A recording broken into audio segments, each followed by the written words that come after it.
قاضي او درې داوې.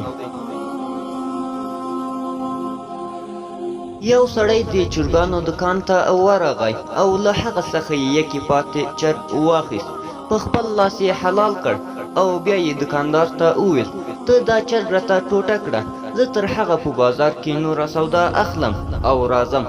دکاندار وویل ته بېغمه شه، بس چې ته سودا اخلې ما به درته چرګ ټوټه کړی وي. د چرګ اخیستونکي څخه وروسته د ښار قاضي راغی او دکاندار ته یې وویل یو چرګ خو راته ټول کړه. دکاندار وویل یو چرګ را سره پاتې و، هغه مې له تا مخکې بل چاته ورکړ، نور خلاص شول. قاضي وویل ګوره په شاوخوا دکانو کې یو چرګ هم نشته، دا چرګ چې په میز درته پروت دی همدا راکړه. دکاندار وویل دا د بل کس دی، اوس راځي، ویل یې راته ټوټه یې کړم، زه سودا اخلم او راځم. قاضي وویل څه پروا لري، هغه ته ووایه چې چرګ دې د میز له سره والو او وتښتېد. دکاندار وویل یاره قاضي صاحب دا څنګه کېدای شي، هغه خو به وایي چې ما درته حلال کړی دی، په میز وازې پښې پروت و، ساه یې ختلې وه او ته وایې چې والو. قاضي وویل د 300 پر ځای 500 روپۍ واخله، چرګ ماته راکړه، خو که ډېره یې خبره در سره سخته کړه دعوه دې اخر تر ما پورې ده او بیا زه پوهېږم چې څه وکړم. دکاندار چې دا واورېدل ورو یې وویل الله تعالی مې دې پرده وکړي قاضي صاحب، خاطر دې راباندې ګران دی، څه وکړم وایې کړه. قاضي چرګ په خلطه کې واچاوه او ووت. څو دقیقې وروسته د چرګ اصلي مالک، هغه چې اول یې چرګ اخیستی و، راغی او دکاندار ته یې وویل زما چرګ دې راته ټوټه کړ.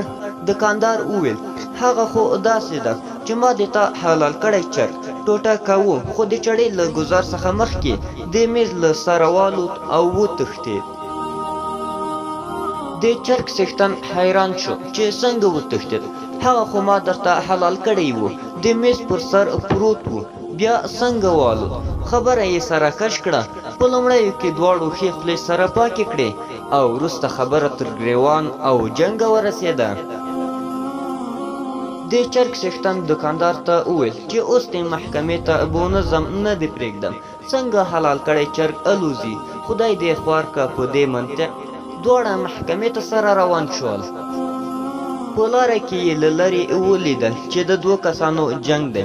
چې ورنږدې شول نو پوه شول چې یو یې مسلمان او بل یهودي دی.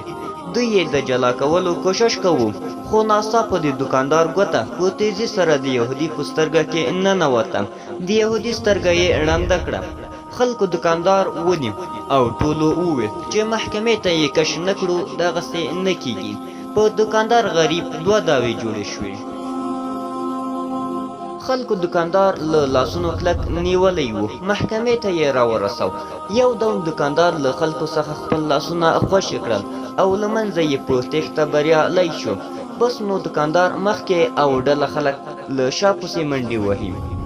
دکاندار چې نور څه ونه لیدل نږدې جومات ته ننوت. د جومات منارې ته د ختلو کوشش یې شروع کړ، پورته خیژي او خلک له شا ورپسې پورته کېدل. دکاندار چې د منارې سر ته نږدې و، له منارې یې پښه راخطا شوه، لاندې په یو سپین ږیري راولوېد. سپین ږیری غریب ځای پر ځای شو او مړ شو. اوس نو د سپین ږیري زوی هم پسې منډې شروع کړې او د نیولو کوشش یې کاوه. بالاخره یې ونیو او قاضي ته یې حاضر کړ. قاضي چې کله دکاندار ولید ویې خندل، ځکه چرګ وریاد شو او له 2 نورو کیسو یې نه و خبر. کله چې قاضي ته د 3 واړو دعوو په باره کې معلومات وشول، خپل سر یې د سوچ په رقم په 2 لاسونو کې کلک ونیو او یو څو کتابه یې اخوا دېخوا پسې واړول. بیا یې په لوړ اواز سره وویل دا 3 واړه دعوې او فیصلې به اوس همدلته کوو، په همدې ځای چې یو هم چېرته لاړ نه شئ. له ټولو مخکې د چرګ مالک را حاضر کړ. قاضي وویل په دکاندار دې د څه شي دعوه ده؟ د چرګ والا وویل جناب قاضي صاحب، دې سړي د ما چرګ پټ کړی دی، په داسې حال کې چې د چرګ پیسې مې ورکړي دي. چرګ مې په خپلو لاسونو حلال کړی، او اوس دا وایي چې چرګ دې د میز له سره چې ما ټوټه ټوټه کوو وتښتېد. آیا قاضي صاحب حلال کړی چرګ تښتي؟ قاضي ورته په ځواب کې وویل ته د الله تعالی او د هغه په قدرتونو ایمان لرې؟ د چرګ والا وویل بېشکه شکر له پلار او نیکه مسلمان یم قاضي صاحب څنګه یې نه لرم. قاضي وویل نو الله تعالی د وراسته شویو هډوکو په بیا راټولولو په غوښه پوښلو او د حیوان په بیا راژوندي کولو قادر دی. نو د تا د چرګ راژوندي کول او تښتېدل ورته مشکل دی.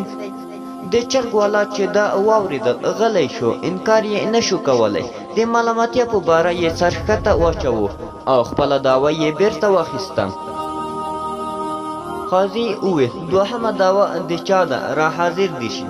یهودي رامخته شو، عرض یې وکړ قاضي صاحب دې سړي د ما په سترګه کې ګوته راکړه، سترګه مې کار پریښی دی، ړوند شوی یم، هېڅ نه پرې وینم، اوس هم غواړم چې د ده سترګه پرې راوباسم.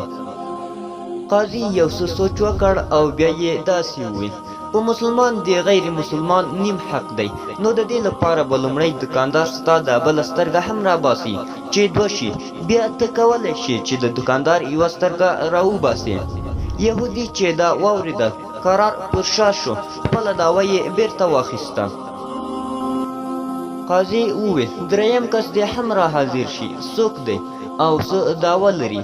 د مړ سپین ږیري زوی رامخته شو، په خواره خوله یې وویل قاضي صاحب دې سړي د ما په پلار د جومات د منارې له سره ټوپ راچولی، پلار مې ځای پر ځای مړ شوی دی. قاضي له څه فکر کولو وروسته وویل داسې وکړه چې ته هم د هغه جومات د منارې سر ته وخیژه، له هماغه ځایه چې دوکاندار ټوپ راچولی دی ته په دوکاندار ځان راوغورځوه چې خبره برابره شي. د سپین ږیري زوی وویل قاضي صاحب که د ټوپ اچولو په وخت کې دی اخوا دېخوا شي نو زه خو به په ځمکه راوغورځم او مړ به شم. قاضي وویل دا زما کار نه دی، زما کار عدالت تطبیقول دي، د تا پلار ولې نه اخوا دېخوا کېده؟ د سپین ږیري زوی هم دعوه بیرته واخیسته او دوکاندار بې ګناه ثابت شو. عبرت که له تا سره قاضي ته د ورکولو لپاره حلال کړي چرګان وي نو بیا قاضي ته هم د تا د بچ کولو په سلګونه هنرونه او چلونه ورځي.